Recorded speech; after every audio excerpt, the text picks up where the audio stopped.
తీసుకునొచ్చో మళ్ళీ కొంచెం ఒక నువ్వు ఈవేళ చీఫ్ గెస్ట్ వి ఇలా తాగేస్తుంటే అక్కడ ఏం మాట్లాడతావు వాళ్ళు మాట్లాడతాను నమస్కారం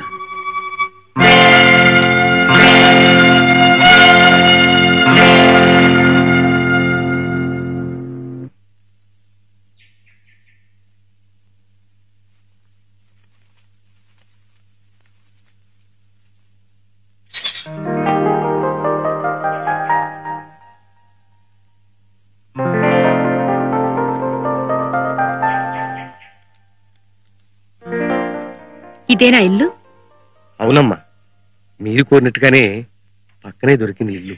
ఇంటికి ఆయన పక్క వీధిలోనే ఉన్నాడు. నేను వెళ్ళి తాళాలు తెస్తాను, మీరు లోపలికి పద.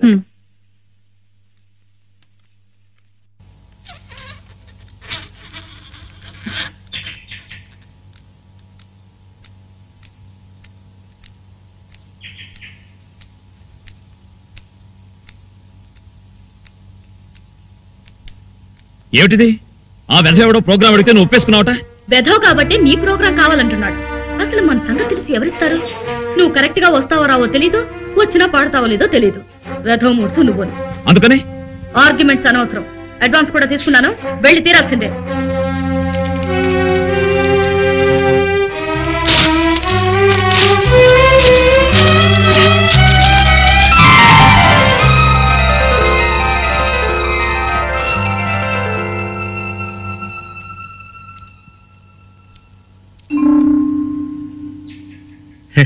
ఇంట్లో ఎవరు ఉండలేదు కదమ్మా, చెత్తా చెదారం అలాగే ఉంటుంది, బాగు చేసుకోవచ్చు. ఇంటి వాళ్ళతో మాట్లాడొచ్చాను, మీరు కూడా ఒకసారి ఇల్లు చూసి బాగానే ఉంది. నువ్వు వెళ్ళి బాబుని సామాన్లు తీసుకురా. అలాగేనమ్మా. అందుకే అన్నారు జనని జన్మభూమిశ్చ స్వర్గాదపి గరీయసి అని. మళ్ళీ ఈ గాలి, ఈ నీరు, ఈ వాతావరణం చూస్తుంటే ఇంకో జన్మెత్తినట్టుగా ఉందయ్యా రంగయ్య. మళ్ళీ ఇక్కడికి రావాలన్న కోరిక కలిగింది. అదే 10,000 బాబు. అంతా నీ మనవరాలు సంకల్పం. ప్రస్తుతం మేమంతా నిమిత్త మాత్రం. కర్త కర్మ క్రియ అంతా సీతే. ఏమిటో ఈ ఏడాది ఎండలు చాలా విపరీతంగా ఉన్నాయి కదా. ఇక్కడ సాయంకాలం నేను రావడానికి లేట్ అవుతుంది. ఓపికంటే మీరు వంట చేయండి, లేకపోతే క్యారేజీ తెప్పించండి. ఓకే?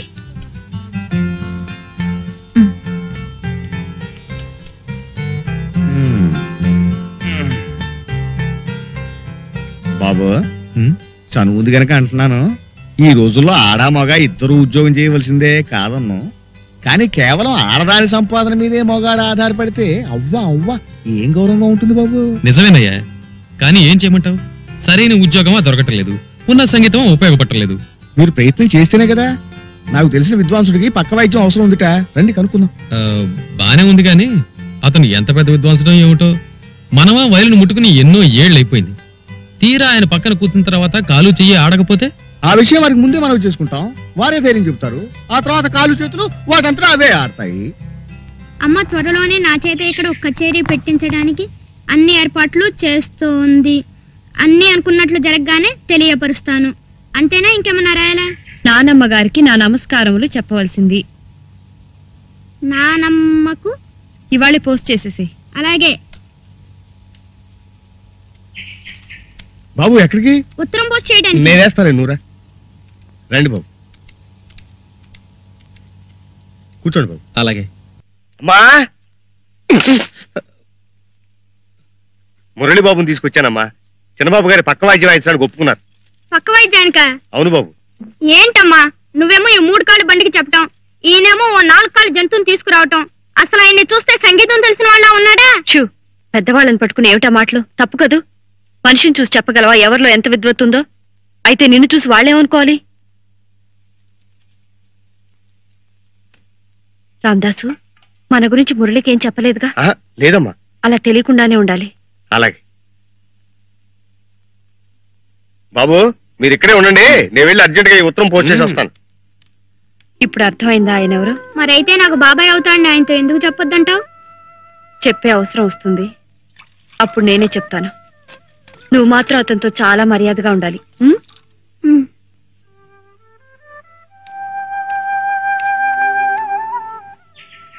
ఎక్కడ బాబు? కాఫీయా? అవునండి. పోస్ట్ ఆఫీస్ చాలా దూరమా? పక్కనేనండి, వచ్చేస్తాడు. కాఫీ బాగుందో? థ్యాంక్స్ అండి.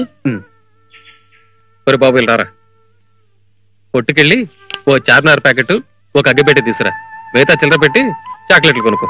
చాక్లెట్ వద్దండి. అరే పర్వాలేదులే బాయ్. మళ్ళీ వారికి సిగరెట్ పెట్టి అగ్గి పెట్టి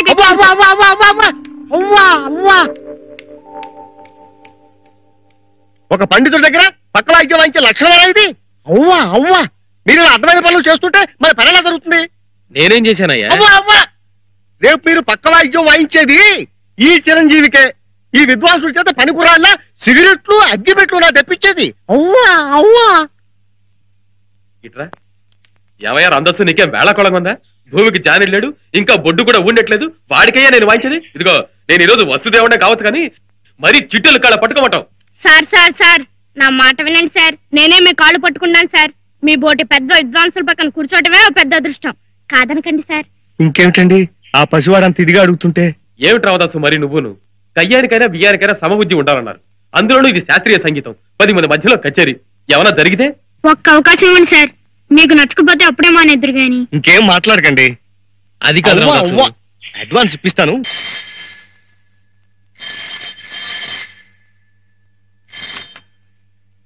హలో, ఎవరు? పాంచాలమ్మ గారా? నమస్కారం అమ్మా, నేను హనుమాన్లు. నారాయణమూర్తి గారు ఉన్నారమ్మా? ఉన్నారు, కొంచెం పిలుస్తాను. వస్తున్నారమ్మా.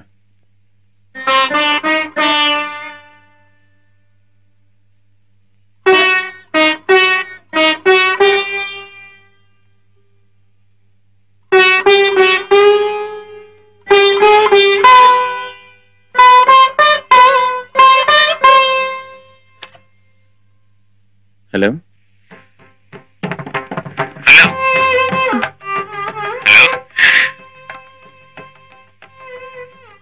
హలో హలో, ఎవరండి? మీకేం కావాలి? మీతో చిన్న పనుంది. కచేరీ విషయం అయితే నాకు ఇప్పుడు వీలు పడదు, కుదరదు. అది కాదండి, చిరంజీవి శ్రీనివాస్ మా అబ్బాయి మొదటిసారిగా కచేరీ ఇస్తున్నాడు. మేము ఈ ఊరు కొత్త. ఇక్కడ విచారిస్తే మీలాంటి పండితుల సమక్షంలో జరిగితే బాగుంటుందని చెప్పారు. అందుకని మీరు దయచేసి అంగీకరించాలి. ఐఎమ్ సారీ, నాకు ఇలాంటి సమక్షాలు పరోక్షాలు ఇష్టం లేదు. దయచేసి ఇంకెవరైనా చూసుకోండి.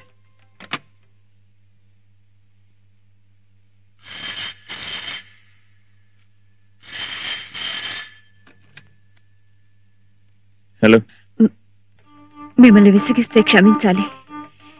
ఎక్కడి నుంచో వచ్చి ఆ కుర్రవాడిని అండగా పెట్టుకుని బ్రతుకుతున్న దాన్ని మీరు బాబును ఆశీర్వదించి 10 మందిలో 4 మాటలు చెప్తే వాడికో గుర్తింపు వస్తుంది. మా జీవితాలు గడిచిపోతాయి. హలో హలో హలో, చెప్పండి. దయచేసి కాదనకండి. అలాగే, ప్రోగ్రాం ఎక్కడన్నారు? ఎప్పుడు? వస్తాను. తప్పకుండా వస్తారు కదా? వస్తానంటే వస్తాను. హనుమాన్లు, ఏంటమ్మా? రేపు మినిస్టర్ గారు మన ఇంటికి వస్తున్నారు. ఇంకో అరగంట ఆలస్యం అయ్యేలా ఉంది. నువ్వు ఇంటికి డాడీతో. అది కాదమ్మా, మినిస్టర్ గారు ప్రోగ్రాం ఎల్లుండి పెట్టుకుంటే మంచిది. ఎందుకు? మనం తీర్థయాత్రకి వెళ్ళినప్పుడు ఓ బుజ్జి బాబుని చూసాం, చిరంజీవి శ్రీనివాస్. గుర్తుందా నీకు? అవునయ్యా, ఆ బుజ్జి మొహం వాడును ఇంకా కళ్ళలో కదులుతున్నాడు. అతగాడు ఇప్పుడు ఇక్కడే ఉంటున్నాడమ్మా. అలాగా? రేపు రాత్రికి ప్రోగ్రాం. మీ ఎక్కడ? బావగారు నారాయణమూర్తి గారు ముఖ్య అతిథి. అవునా? సభకు నమస్కారములు. ఈనాడు చిరంజీవి షణ్ముఖ శ్రీనివాస్ కార్యక్రమానికి ముఖ్య అతిథిగా విచ్చేసిన ప్రముఖ సంగీత విద్వాంసులు శ్రీ నారాయణమూర్తి గారికి, వారి సోదరులు ప్రముఖ వాణిజ్యవేత్త శ్రీ శంకరం గారికి మా కృతజ్ఞతలు. కొద్దిసేపట్లో కార్యక్రమం ప్రారంభమవుతుంది.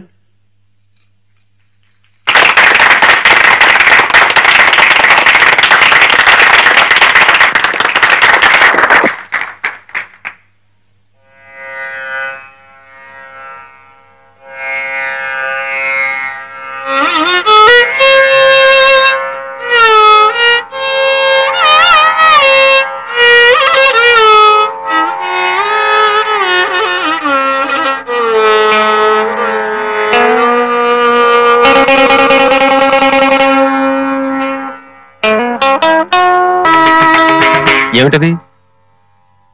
కాంతారాన్ని షడ్జమం చేశాను. ఓహో, శుద్ధత వేరు చేసావా? సరే కానీ మద్యమాన్ని షడ్జమం చేశారా? శుద్ధ సన్యాసి అన్నమాట. దైవతాన్ని షడ్జమం చేయి. దైవతాన్ని షడ్జమం చేయమంటున్నాడు మా అన్నయ్య. మోహన్ అవుతుంది. ఏం సార్, మోహన్ రాగం వినాలనుందా?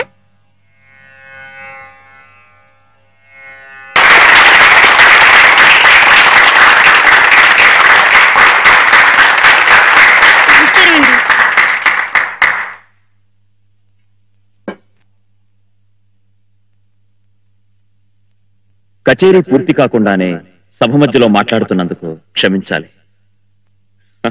నా ఆనందాన్ని ఆపుకోలేకొచ్చేశాను. మేము చాలా కచేరీలు చేశాం, చాలా సన్మానాలు అందుకున్నాం. కానీ ఇంత చిన్న వయసులోనే ఈ చిరంజీవి షణ్ముఖ శ్రీనివాస్ చూపిన ప్రతిభ, ప్రజ్ఞ మరెవరికి రాదు. అది దైవానుగ్రహం. ఈ సభకు ముఖ్య అతిథిగా నన్ను రమ్మని వీళ్ళ తల్లిగారు కోరినప్పుడు నేను వీలు కాదని చెప్పాను. నేను నిజంగా రాకపోయి ఉంటే ఈ మహత్తర అవకాశాన్ని జారవిడుచుకునేవాణ్ణి. నేను తగిన ఏర్పాట్లతో రాలేదు, క్షమించాలి. ఈ చిరంజీవి నాకు కలిగించిన సంతోషానికి గుర్తుగా ఈ చిన్న బహుమతి ఇస్తున్నాను.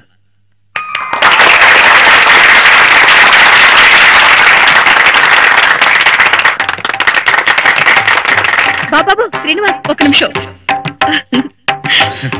ఈ చిరంజీవి మాకు కలిగించిన సంతోషానికి గుర్తుగా మా దంపతులం 116 116 కదండి, 1116. అదే 1116 సమర్పించుకుంటున్నాం.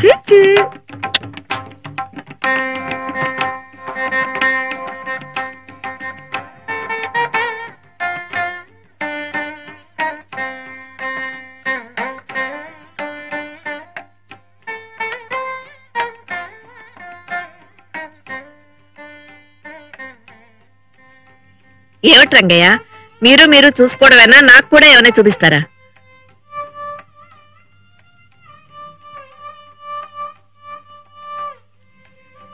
ఇదంతా చూస్తూ ఉంటే అమ్మాయి వీళ్ళ ముగ్గురిని మళ్ళీ సంగీతం వైపు మళ్ళిస్తున్నట్టుంది కదూ. ఏమిటి రంగయ్య? ఏం లేదు మా సీత పిచ్చిదాన. ఆ మాత్రం అర్థం చేసుకోలేవా? కొడుకు గొప్పతనాన్ని భర్తతో పంచుకోలేని అజ్ఞాతవాసంలో ఆ పిల్ల బ్రతుకుతోందన్న బాధ. అందరి బాధ అదేనయ్యా. పంతాలకు పోయి పరాయి వాళ్ళ బ్రతుకుతున్నాం కానీ పాశం తెచ్చుకోగలమా? అందరూ కలిసే రోజు ఎప్పుడొస్తుందో ఏం.